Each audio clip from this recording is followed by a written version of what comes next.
అందరికీ నమస్కారం అండి. స్వాగతం సుస్వాగతం మన ఛానల్కి. ఈరోజు వీడియోలో పంచాంగం ప్రకారము 2024 సంవత్సరంలో వినాయక చవితి ఏ తేదీన వచ్చింది, పూజ చేసుకోవడానికి శుభ సమయాలనేవి ఎప్పుడు ఉన్నాయి, చవితి తిథి ప్రారంభం మరియు ముగింపు సమయం ఎప్పుడు, చవితి చంద్రుణ్ణి చూడకూడనటువంటి రోజు ఏమిటి, నిమజ్జనం ఏ రోజున చేయాలి, వినాయకుని విగ్రహాన్ని ఎప్పుడు తెచ్చుకోవాలి ఇంటికి, ఇలాంటి మరెన్నో ఆసక్తికరమైన విషయాలు అన్నింటి గురించి క్షుణ్ణంగా ఇప్పుడు ఈ వీడియో ద్వారా తెలుసుకుందామండి. వీడియోని స్కిప్ చేయకుండా చూడడానికి ప్రయత్నం చేయండి. అప్పుడే మీకు పూర్తి సమాచారం అనేది క్లియర్గా అర్థమవుతుంది. మనము ఏ కార్యాన్ని అయినా కానీ ఆ గణనాథుని తలుచుకొని మొదలు పెట్టడం వలన అంతా మంచి జరుగుతుంది అని మన అందరం గట్టిగా నమ్ముతాం కదండి. అసలు ఒక్క మాటలో చెప్పాలి అంటే విజయానికి మారుపేరు ఆ బొజ్జ గణపయ్య అని చెప్పవచ్చు. అందుకే మనమందరము ఏ పూజలు చేసినా, ఏ పని చేసినా, ఏ వ్రతాలు చేసినా, యజ్ఞ యాగాదులు చేసినా ఆ గణనాథుని ఆరాధన లేకుండా మొదలుపెట్టము. ప్రతి సంవత్సరము భాద్రపద మాసంలో శుక్లపక్షంలో వచ్చేటువంటి చతుర్థి రోజున వినాయక చవితి పండుగ జరుపుకుంటాము.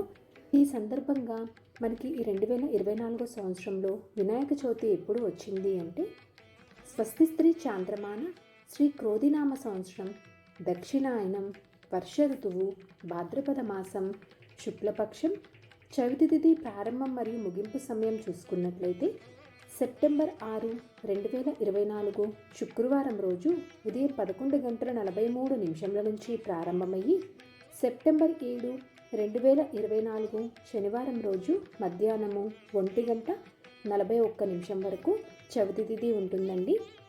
అయితే సూర్య సిద్ధాంతం ప్రకారము అలాగే నిర్ణయ సింధు ప్రకారము చూసుకుంటే చవితి తిథి మధ్యాహ్నం సమయానికి ఏ రోజునైతే ఉంటుందో ఆ రోజునే వినాయక చవితి పండుగని జరుపుకోవాలి కనుక ఈ సంవత్సరం వినాయక చవితి పండుగని జరుపుకోవాల్సినటువంటి తేదీ సెప్టెంబర్ 7 శనివారం రోజున అండి.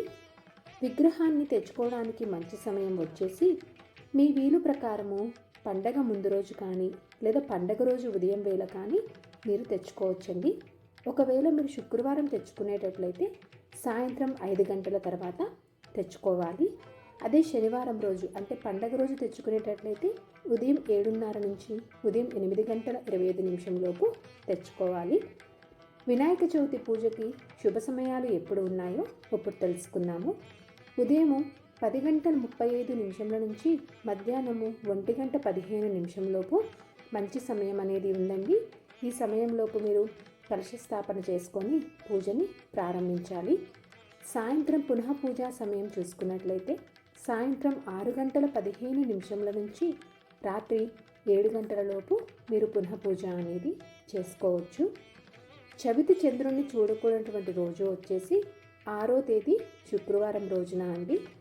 ఎందుకు అంటే చంద్రుడు వచ్చేది మనకి రాత్రి వేళ కనుక చవితి తిథి మనకి రాత్రి వేళ అంటే సెప్టెంబర్ 6వ తేదీ నాడు మాత్రమే శుక్రవారం రోజున ఉంటుంది కనుక ఆ రోజునే చవితి చంద్రుణ్ణి చూడకూడదు. నిమజ్జనం ఏ రోజున చేయాలి అంటే కనుక మీరు ఒకవేళ మరుసటి రోజు చేద్దాము అనుకుంటే అంటే సెప్టెంబర్ 8 ఆదివారం రోజున ఉదయం 12 గంటలలోపు మీరు ఎప్పుడైనా చేసుకోవచ్చండి. సో ఇదండి, మీకు ఈ వీడియో ఎంతో కొంత ఉపయోగపడుతుందని అనుకుంటున్నాను. అలాగే మీకు నచ్చిందని అనుకుంటున్నానండి.